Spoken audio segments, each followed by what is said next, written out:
Good evening, ladies and gentlemen, and welcome to another episode of Interrogation, the show on Afterlife Network, where we locate and reanimate famous historical figures who have passed away, and ask some personal questions to gain some insight on why they did what they did. I'm Ethan So, and this is my co-host, Nolan Shem.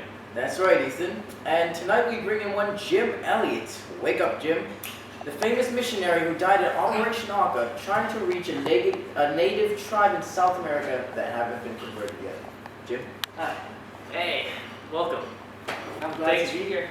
Thanks for making it out tonight. We really appreciate that you managed to come all this distance. It's a long way. So, Jim, you're in the afterlife now. Can you tell us how you died?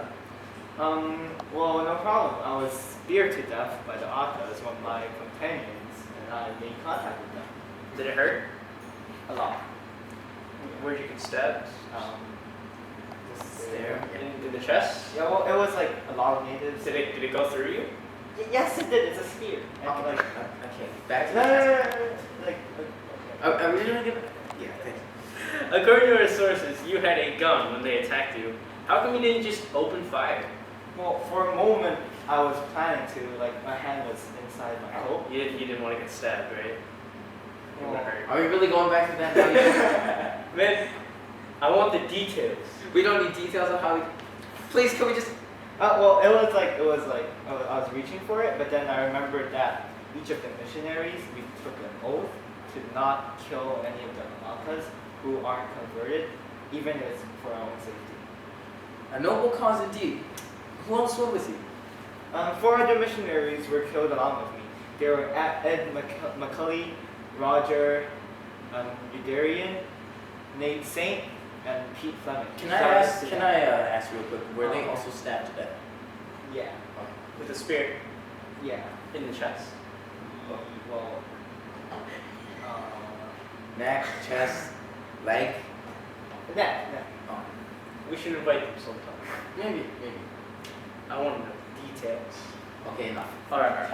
You're having too much fun. Now, from some very, very specific sources we have around in the afterlife, they say that the Orcas were very, very volatile, very, very violent. I've actually talked to some of the Orcas themselves. They're not in the best part of the afterlife. And what they say is that anybody who's decided to fight an Orca, most have not survived. Wouldn't you think it was a little crazy and reckless to just walk in on the Orcas like that? Well, first of all, we didn't go there to fight them. We went there to like make peace with them. And also, before we made direct contact, we flew above them on a plane, dropping supplies and broadcasting friendly Orca phrases to like establish our presence. We were even able to speak with them and have a meal with them. Also, bringing some of their men on a plane, giving them a ride. And, so we thought it would be safe to like meet with a huge group of them. However, for some reason, when we met them next, they were extremely hostile. Did you ever regret what you did? No, of course not. Like, because of our efforts, our families continued the mission for us. They lived in the Orca villages, and then eventually they converted them, and the Orcas turned into a friendly Christian tribe.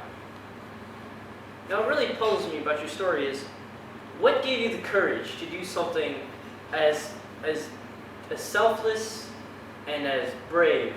What gave you that courage, the motivation to go there against on such a dangerous mission?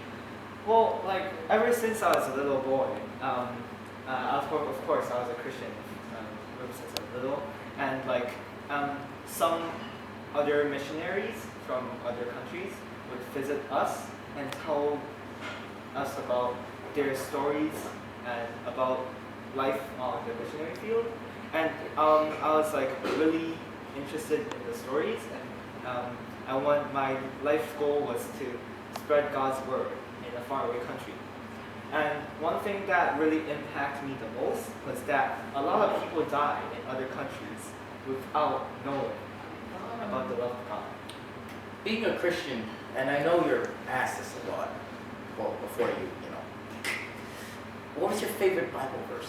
Well, But which one stood out to you the most? Okay, well, if it's a favorite Bible verse, it's hard to choose from. But the one that stood out to me the most is 2 Corinthians 5:20. I need assistant. Assistant, I need a Bible. Hurry up. Let's go.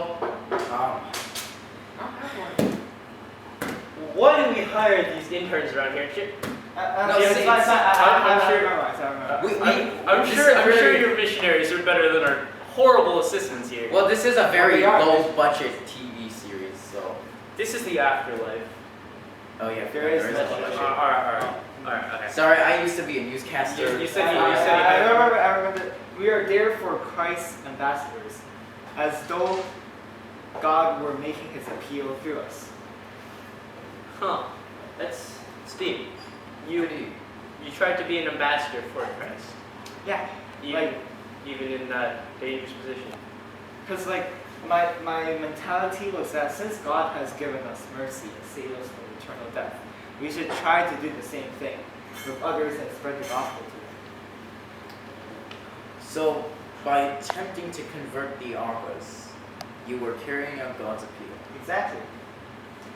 Well, I'm not sure if you know this, being dead and all. We've been here for a little while. But you might not know that people have actually carried out your work. You really left a marking. Is that a good word for it? A mark? Mark, a blip. I like blip better. Anyways, you left a mark on history that it's unrivaled. You might not know this, but it's honestly a big deal. You left that coffee stain on that Okay. script. But how? All I did was I failed my mission. I didn't. With the mission you failed, but I didn't finish it, and I just died to them. So that's the what spirit of happened. the chest. Spirit of the chest. So that's what happened. However, your passion and love for Jesus inspired many others to go out and be missionaries themselves. Today, even more and more Christians are taking a step out to other countries to spread the love of Jesus. Wow, I never knew my story was so inspiring to others. Thank you. I'd like everybody to thank Jim Elliot for making it all this way, coming all the way to our studios to answer our It's questions. not a short way. It's not. Really far. Okay. Thanks for making it out here. We really appreciate it. Thanks for answering our questions. You really opened our eyes to the way Christ ambassadors work. Okay. So Thanks for making it out here. Now, next on our show, Osama bin Laden and You're Fired Because You're Useless. Thank you and good night. Good night, everybody.